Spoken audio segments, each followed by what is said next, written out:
आपकी जेब में जो 100 रुपये हैं उसकी असली कीमत दिल्ली में तय नहीं होती।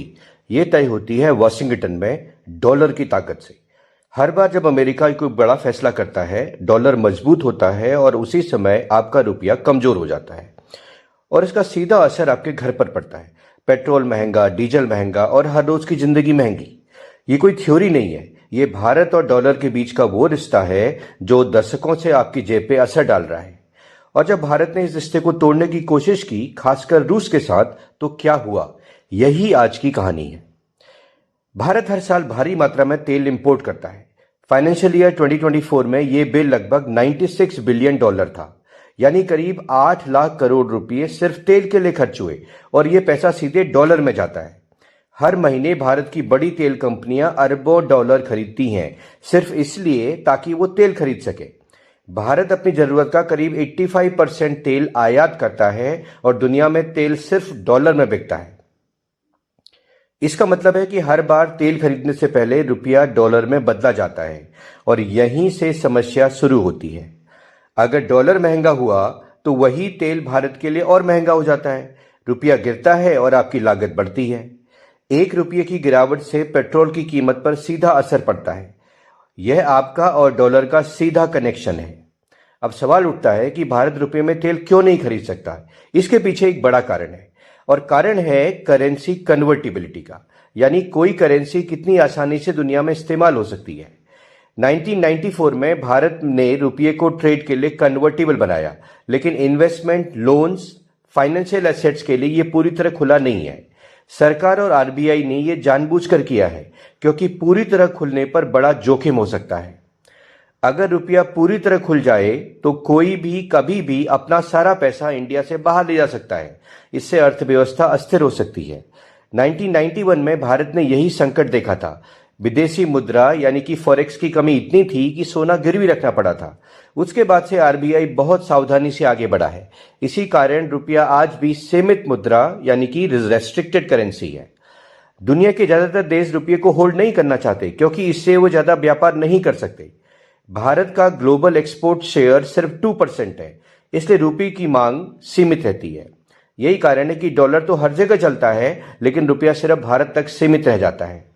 अब आया 2022 का समय, जब रशिया ने यूक्रेन पे हमला किया, रूस पर प्रतिबंध लगे और डॉलर में व्यापार रुक गया। भारत को लगा कि ये एक मौका है, सस्ता तेल और डॉलर से बचने का एक रास्ता। भारत ने रूस से तेल खरीदना तेजी से बढ़ाया।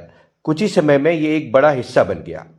फिर योजना बनी कि रुपये में व्यापार किया जाए ताकि डॉलर को पूरी तरह बाईपास किया जा सके। इसके लिए एक सिस्टम बनाया गया जिसमें भारतीय बैंक रूसी बैंकों के लिए स्पेशल वॉस्ट्रो अकाउंट्स खोलते। रूस तेल बेचता और रुपये में भुगतान लेता और उसी रुपये से फिर बाद में भारत से सामान खरीदता। सुनने में यह योजना बड़ी परफेक्ट लगती थी, लेकिन रियलिटी में यह कंप्लीट फेलियर थी। सबसे बड़ी समस्या थी कि रूस रुपया लेना नहीं चाहता था क्योंकि वो रुपया खर्च नहीं कर सकता था, क्योंकि रशिया और इंडिया के बीच ट्रेड का गैप बहुत ज्यादा है। इंडिया रशिया से बहुत ज्यादा खरीदता है ऑयल, वेपन्स, जबकि रशिया इंडिया से बहुत कम खरीदता है। अगर रुपए में पेमेंट होता तो रूस के पास अरबों रुपये जमा हो जाते जिनका उपयोग बहुत मुश्किल था। किसी दूसरे देश को रुपया चाहिए नहीं था और इंटरनेशनल मार्केट में रुपये को आसानी से बेचा भी नहीं जा सकता था। इसलिए रूस ने साफ कहा कि उन्हें दूसरी मुद्रा चाहिए, जैसे कि युआन या फिर दिरहम। अब दूसरी समस्या भारतीय बैंकों की भी थी। वे वेस्टर्न फाइनेंशियल सिस्टम यानी कि स्विफ्ट पर पूरी तरह डिपेंडेंट है। अगर उन्होंने कोई रिस्क लिया तो अमेरिका प्रतिबंध लगा सकता था, इससे उनका अंतर्राष्ट्रीय काम रुक जाता। तीसरी प्रॉब्लम थी डबल कन्वर्जन की।